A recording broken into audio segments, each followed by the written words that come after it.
Hey, this is Dr. Berry.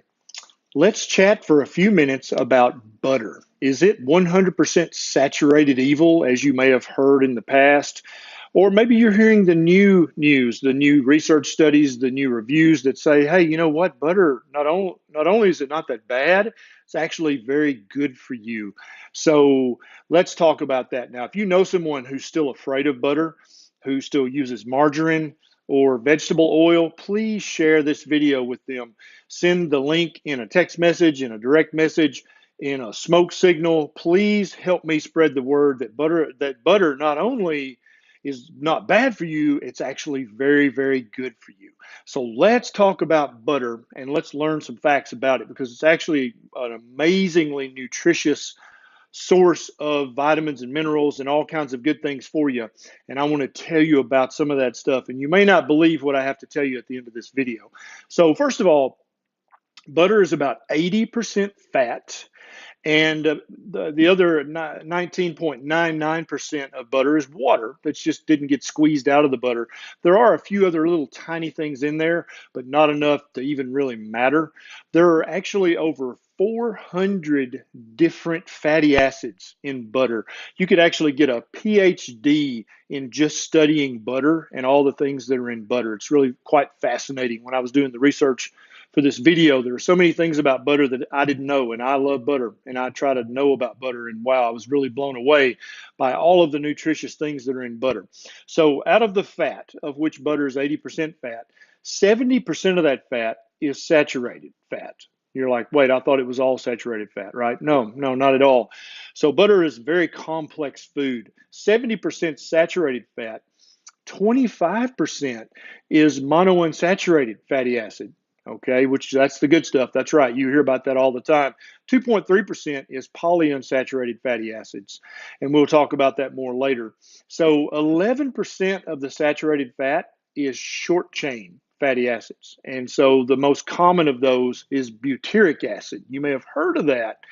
You can only find butyric acid in ruminant fat, so in cows, goats, and sheep, and their butter. That's where butyric acid comes from. I don't know of another source. If you know of another source, leave it in the comments below. I'd be interested to see that.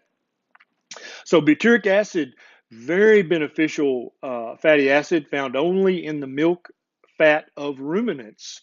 It reduces gut inflammation. There's research to back that. You can Google that and read those studies. It actually has been used by many gastroenterologists to treat Crohn's disease. Yeah, that's right.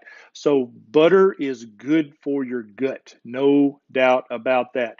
The trans fats in butter, there are some trans fats, but the trans fats that come out of butter are actually good for you. There's one called vaccinic acid. The other one is CLA, conjugated linoleic acid. You may have heard of that. It's actually very protective against cancer and actually helps people with weight loss. You've probably seen CLA supplements. You can just get it by eating butter. You don't have to buy the supplement, okay? Very, very big deal. Now, what about the vitamins and minerals in butter?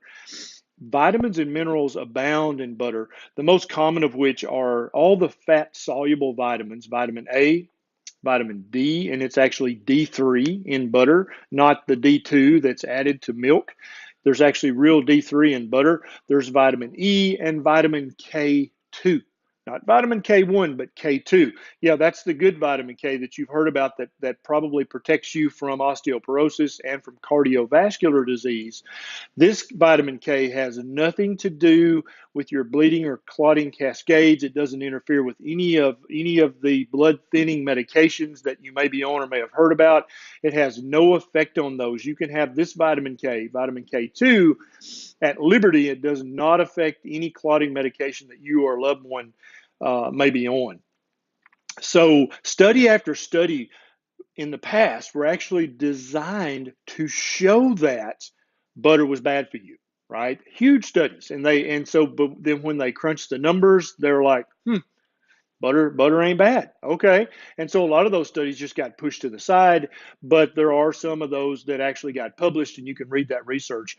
Actually, recently, a huge review of all the studies showed that butter is not in any way bad for you. It's actually very protective. It actually helps keep you from becoming obese if you eat your butter.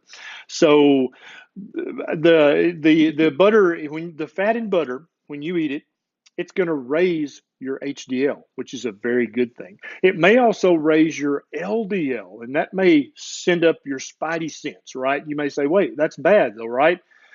The research shows that butter only raises the number of your large, fluffy LDL.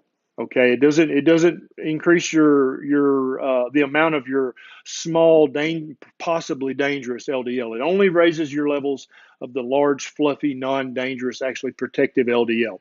So do not fear butter. Stop being afraid of butter. Stop saying butter's bad for you. And if you hear somebody across the room say butter's bad for you, help them understand the truth. Okay, what I would ask you to do is to please stop using margarine.